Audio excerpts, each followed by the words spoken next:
Hello, everyone, and welcome back to Life Unpotted. This is Sophie here. I just got back from a yoga class this morning. I did a hatha yoga class at Flow Yoga. It's a yoga studio in Austin that I've been going to, and I feel like my understanding of my body and the way in which I hold so much stress in my body. This class I did today, so hatha yoga, I think it depends. The instructors at Flow, some teach it more flow style, like with vinyasa. This one I went to, we really held 3 poses for the whole class. And when I got there in the morning, thoughts were racing. I was thinking about how I have to make a video for Flow because I do a partnership with them, and in exchange I get a free membership, which is awesome. I'm thinking about the video. I'm thinking about how we're flying in a little bit to go to California. We will already be in California when you guys are listening to this because we're recording it in advance.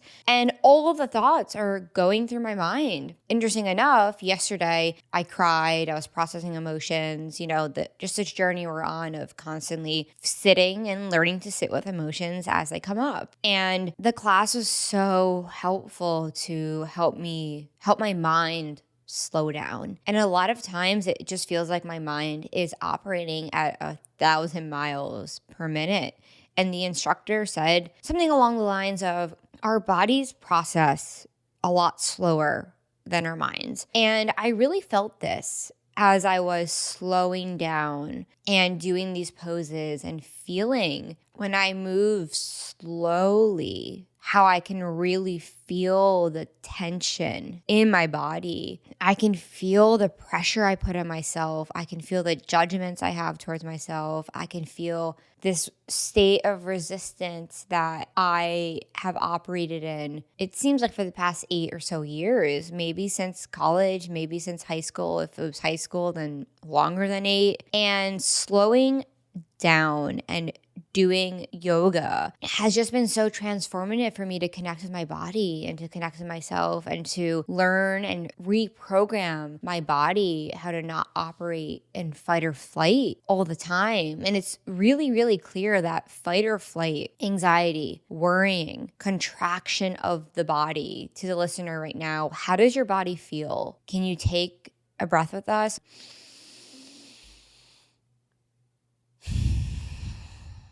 Can you feel your body? Because a lot of the times, at least for me, I'm 1,000 miles above and I'm not here. And a lot of the times, I think being here requires us to sit through discomfort. But I'm seeing that it's possible to reprogram our minds and connect with our bodies on these deeper levels, that we can learn to exist in a more relaxed, connective state where we are not working against ourselves and we're not judging ourselves and there's no rush to get anywhere and we're just here.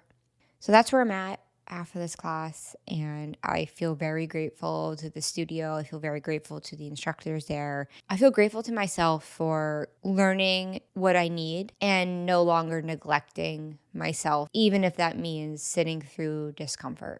I think going to a yoga class the day that you are going to fly is a great idea, because I'm sure I'm not alone in having the chaotic thoughts rushing through your mind when you leave everything to the last day before you go on a flight for a couple of weeks. And I'm recognizing that I want to work against myself so much when my body feels stressed. It's like not even a mental thing. Yes, of course it is. My thoughts are racing. Have you packed? Have you checked in? Are you going to make sure you're not in the back of the flight? Are you make sure you're not going to miss your layover so that you don't get in? You're going to get in like really late. Are you going to leave the kitchen dirty because you cooked breakfast this morning? Is there going to be food everywhere? Do you have time to clean all that up? Do you have time to clean the laundry and fold it that you put away? It's like, I tried to meditate this morning and I literally couldn't. I was sitting there and I was like, I can't zoom out. I wasn't able to. I was just observing all of the thoughts. And it's so easy when it's both the mind and body working against you. It's like not just the thoughts racing, but it's also your body.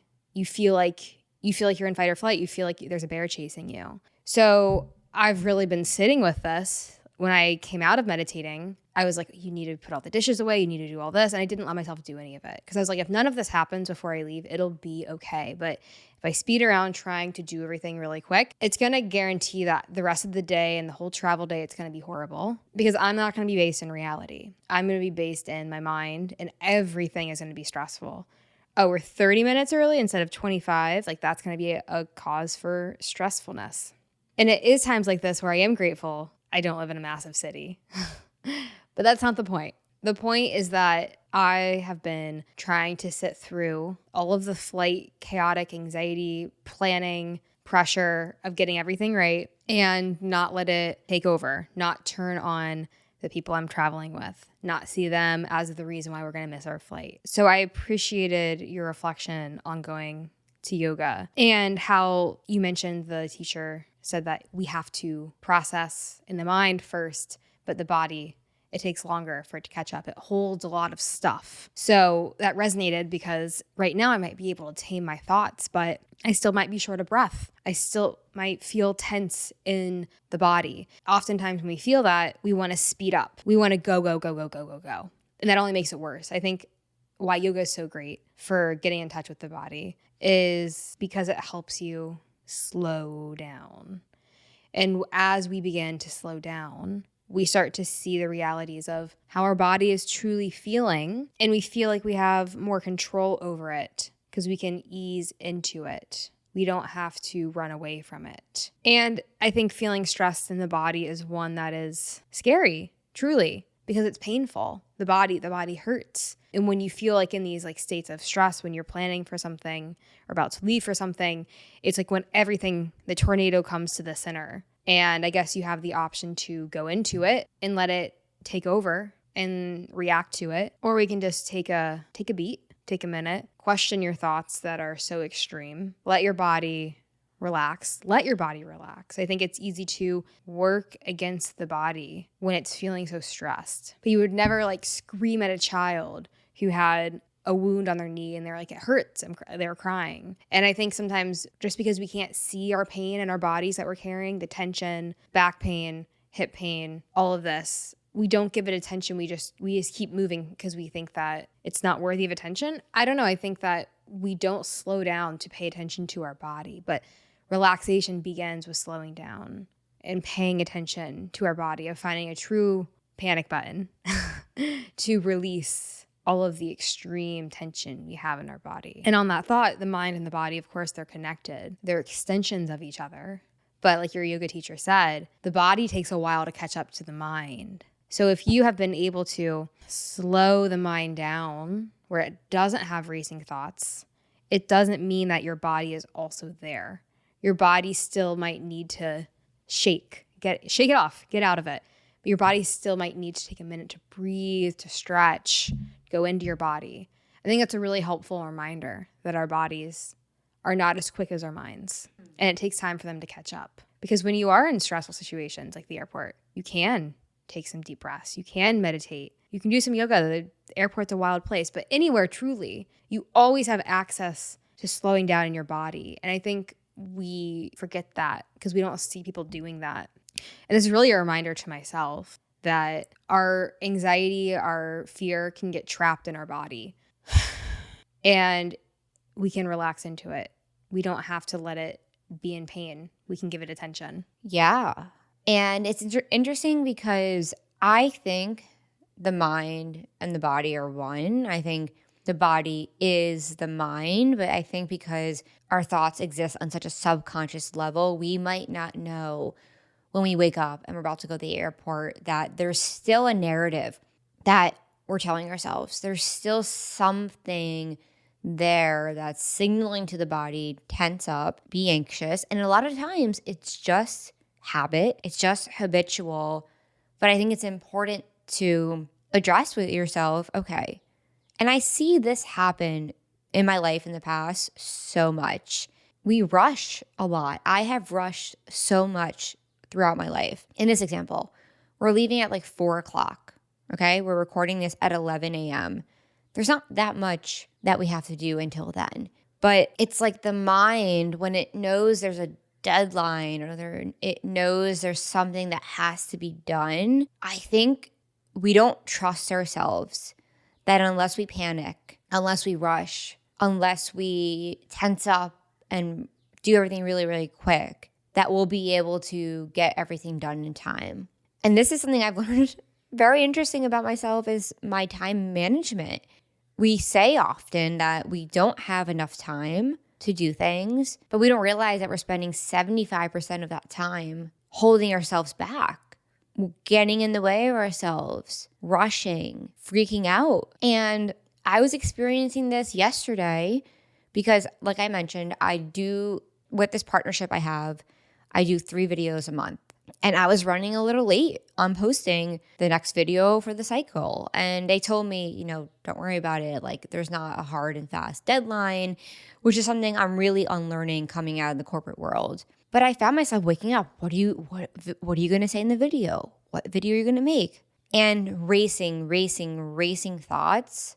Really, it's trying to prepare for something, trying to get ourselves ready. And when I was journaling yesterday, I wrote something along the lines of, why do you not trust yourself that you will be able to figure out this video? Why do I think that rushing is productive? Why do I think that doing things quickly and panicking will get me somewhere? And I've seen, as I've slowed down time after time again, you do not gain anything by worrying, by being anxious, or by stressing. And in the beginning of this journey I've been on a few years ago, I remember reading a quote that said, "No amount of anxiety will ever change the outcome of a situation." We exert so much effort and energy to try to control and manipulate our environment. We try so hard to make sure things are going to go a certain way. But we just keep getting in the way of life. You make it to the airport on time and you get to your flight. How many times do you actually end up being late?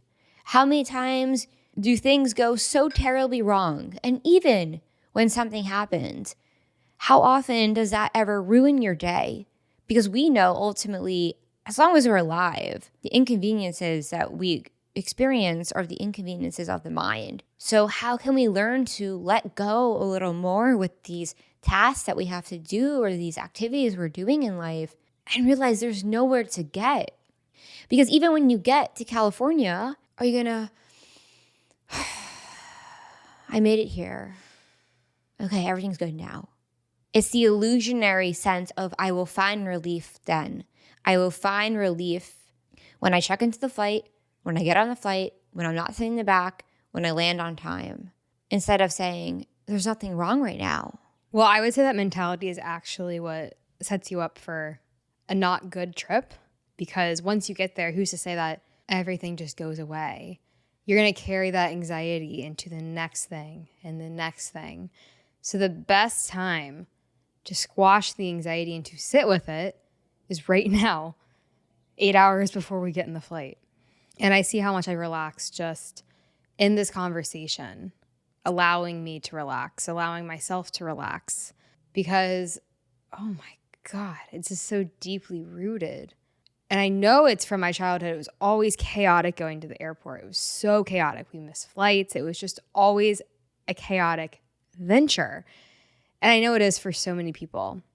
No one likes getting into a tube that's flying in the sky. But I also know that I've had the opposite experience too, where flying is such a great way to be away from everything, to be up in the air with no distractions, just yourself, and something to work on with good focus. It really just comes down to you and your experience of it. Flying can be the best thing ever, or it can be the worst thing ever. How are you showing up to the flight? I remember when we were flying to Austin to look at apartments last July, and we were on the flight for 4 hours. It was off the tarmac, on the tarmac, back and forth. And we were about to take off. And then this lady was like, I'm getting off, because we'd gone through this many times. So that was the final straw. We ended up having been in the plane for like 6 hours on and off, and we weren't taking off that day anymore. But I remember, of course that's disappointing. But we were in such a relaxed state that we weren't even bothered by it. There was people around us. You could tell them getting really angry, really frustrated, and I've definitely been there.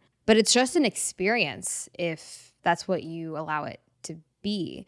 It can be an unpredictable one. And sometimes the most unpredictable things can be the most interesting because you wouldn't experience this on a day-to-day way. I'm not saying that I enjoy my flight getting canceled. No, of course I don't. There's just things that are out of your control. And the more you accept that, the more you're able to relax into your experience. And the more you relax into your experience, you might even forget that you're on a plane. You might just forget that because you're so wrapped up in the book you're reading or the podcast you're editing, in my case, or the friend you're talking to, or what you're writing. You might get a lot of inspiration on a flight. Who are you going to sit next to? There's endless opportunities. I remember I had an elementary school teacher telling us a story once, and she was like, there's 2 ways to handle stress. She's like, I was on a flight. There was this guy who was super angry because we kept getting delayed, and he was walking up and down the aisle and getting mad at everyone. And she's like, you know what? I finished my book. And I never forgot that because that is such a profound way of looking at life. Are you going to let your experiences outside of you control you? Or are you going to look into your inner world? Are you going to look at how can I make this experience the best of what it is? And what do I need in order to do that? What do I need to let go of in order to do that? Because it's not about getting things to fix your situation. It's about getting the things you have inside yourself organized to see what resources you really have. And I'll use an example. We have a huge shared closet, and it's been something that we've neglected. There's been clothes on the floor. It's been chaotic. So before we packed and all, I cleaned it out, and I realized just how many things I had after I cleared away the things that had stains and holes and all of this stuff that was getting in the way, clouding me from seeing what I actually have. And it left me realizing I have more than enough things. Whereas before that, I thought, well, you have nothing to wear because you can't find anything. It's about knowing where to look. And I think that's true of ourselves as well. It's being relaxed enough to know where to look within ourselves to find what we need. Yeah, this is making me think of Surrender Experiment or Untethered Soul by Michael Singer. And I pulled up the quote where he said, do not let anything that happens in life be important enough that you're willing to close your heart over it. When your heart starts to close, just say, no, I'm not going to close. I'm going to relax. I'm going to let this situation take place and be there with it. Honor and respect the situation and deal with it. Do the best you can, but deal with it in openness. Deal with it with excitement and enthusiasm. The chaos of a missed flight, the chaos of being late to a flight is nothing more than an analogy for the way in which we choose to experience this life. Are we being bothered by our external world? Are we trying so hard to have everything perfectly cultivated in such a way that won't bother us, that won't trigger the pain body inside of us? And the more that we learn and fully recognize and understand that, wow, things outside of me will constantly change. We cannot control what happens. We cannot control if we're in traffic. We cannot control if we stub our foot. Maybe we can, but we can't control when all of a sudden the fire alarm in your building is going off and you have to get out and go outside. We can't control when we're on the way to a party and all of a sudden our boss calls us and says, hey, I need you to work on this tonight. Expectation sets us up for misery. Expecting things to be so orderly. Because what we're really doing is saying, I'm not okay on the inside. I will not be okay unless I get to my flight on time. If I have to sit in the back of that plane, I will crumble. I'll not be okay. And as someone who has had to sit in the back of the plane the past 3 times I've flown, I have used it as like an exercise of, I'm still going to and from my destination. I actually had a really great conversation with someone sitting next to me, and we were both in the back, and it was on my way back from Austin a few months ago, and we had a really great conversation. Why am I thinking so much about myself? Can I let go and flow with life, not knowing the ways in which my experiences might impact the world, the way in which you not being able to go to that party might impact the whole collectively. When we stop focusing so much on ourselves, and we do this when we cultivate a sense of wholeness within, we no longer feel so compelled to control because we're not scared to find out what will happen when things don't go my way. We're not as scared anymore because we know that no matter what happens outside of us, we will be okay. Everyone's always like, oh, you're happy all the time, inner happiness, inner peace. How can you be? The world's blowing up. People are this and that. And it's like, but my contentment is not coming from out there. And if it does, it really, I've seen in my life, it is guaranteed suffering. So this is where we really have to pause. And the times in which we find our mind just wanting to say, but no, I need to control this, is when we pause and go, wait, but why? What are you trying to get out of this that you don't already have inside of you? So I think this topic is really a great one because it's a reminder of we're existing once on this planet, the heart's beating and this miracle of a life. Where are we trying to get? And think of the analogy of a show or a movie or any sort of plot illustrating someone's life. Would you watch a movie if you know everything was going to go exactly as planned? What would life be? How would we have the enrichedness and fullness of a true human life from birth to death if we didn't have all the experiences that shape that? If everything was just, I got it my way and I'm good. I wouldn't watch that movie or read that book. Be kind of boring if you ask me. And it ultimately comes down to, okay, can we learn to paint with the chaos? Can we learn how to dance with the storms? And those are the most beautiful pieces of art and literature that we consume. That was a good analogy. I think the reason why you watch a show, or the reason I watch a show, is that you want to see how a character, when they're at the pinnacle of their path, how are they going to handle it? What is their character going to do in that moment? Are they going to shut down, run away from it, which we hate to see that when we're watching something or reading something? Or are they going to rise to the challenge and face the thing ahead of them without running away from it? And you are doing that every single day. Maybe someone's watching your story. I don't know, but stories are based off of real life.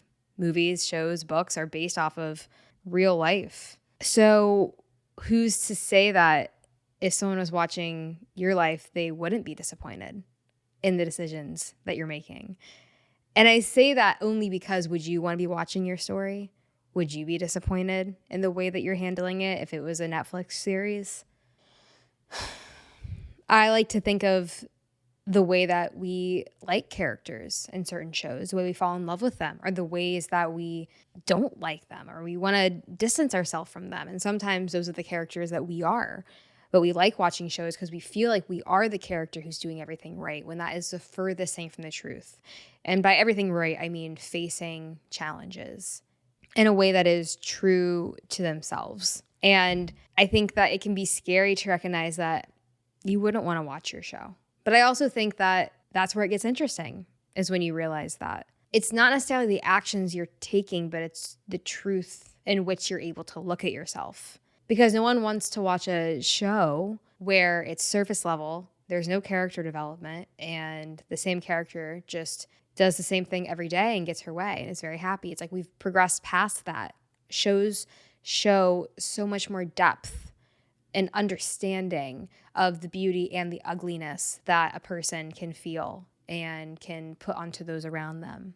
I think the same way that we enjoy those shows where we see the complexities of a person who looks at themselves truly. If your life was a show, would your life, even, you can't control what's happening to you, would that be one that is full of depth and complexity, that is interesting because there's truth and honesty there?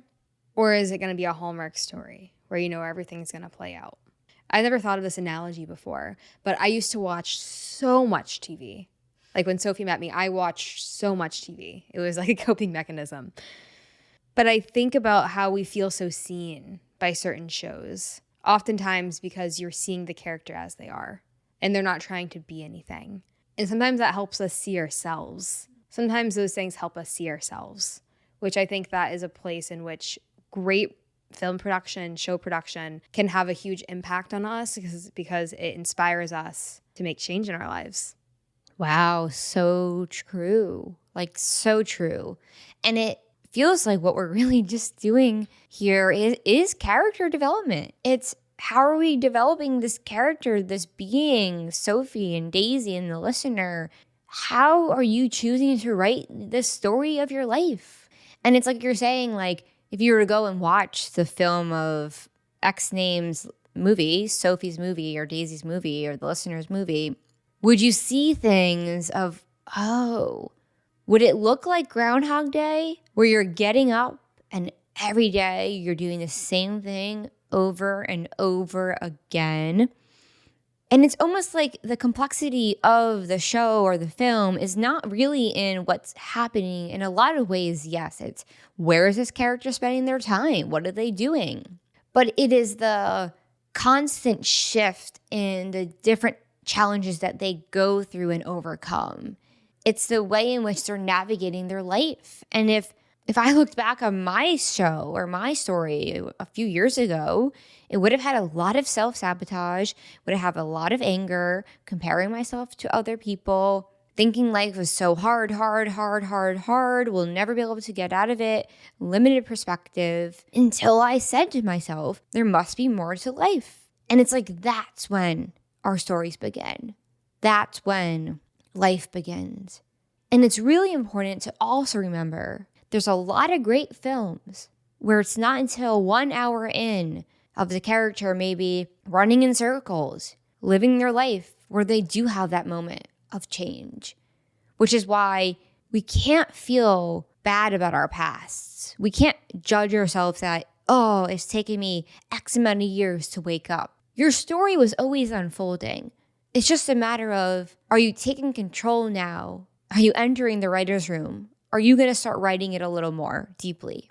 Are you going to think about what pen am I using to write this? And what paper is it? And what time am I waking up? And do I feel relaxed when I'm writing? Am I writing the story based on other books over there? Or am I writing it based on inside here? Where am I sourcing the timeline from, the storyline from? I think that is what this evolution looks like. It's we're choosing to add more depth into your life. And doing that is not easy. And we've talked about this before. Like, I don't know if it was on a community Zoom, but when we're watching our lives from the perspective of being 80 or 90 years old and looking back, what will we have wanted to see? Because yeah, my life right now is full of a lot. But for the first time, I feel like I'm alive this past year. You said something there that caught my attention. Your life is full of a lot, but you feel like you're living. And sometimes when we feel like we're getting everything like we should, we're putting everything in the right box and we feel good about that. We're controlling everything. We might not feel like we're living because we're looking around and saying, but that vacation is better than mine. We're looking around and saying, I should have packed that one thing. I'd be a lot happier now if I packed that, because we're so stuck in the mind. We're so used to controlling things that we don't know how to live, because living doesn't entail controlling. Living entails being vulnerable. And it's not easy to be vulnerable, but you do live. You do see a lot of different things. You see a lot of different colors. You feel a lot of different things, bad and good, frustrating and elating, difficult and joyous. Like you said, there's a lot of things in your life right now. But taking it back to the example of watching someone's storyline in a show or a movie, you want to watch something that's full of a lot of stuff. That's what keeps you entertained. It's what's interesting. It makes you think, makes you stay on your toes. And as someone who used to watch a lot of TV, I was like, why? It's impossible. Like, wow, your life can never look like that. It's impossible for your life to look so full, for it to be so focused on feeling, like, on experiencing. Wow, these people have such interesting experiences. And I was definitely at a point in my life where I would focus more on the experiences of those in shows as opposed to the experiences in my own life. But the more that I've gone inward, the more that I realize I'm just here and I feel everything, for better and for worse. And when you're watching a show where the character's feeling something horrible, they cheated on their spouse and they don't know how to go about it. Things like this, you're not like, this show is awful.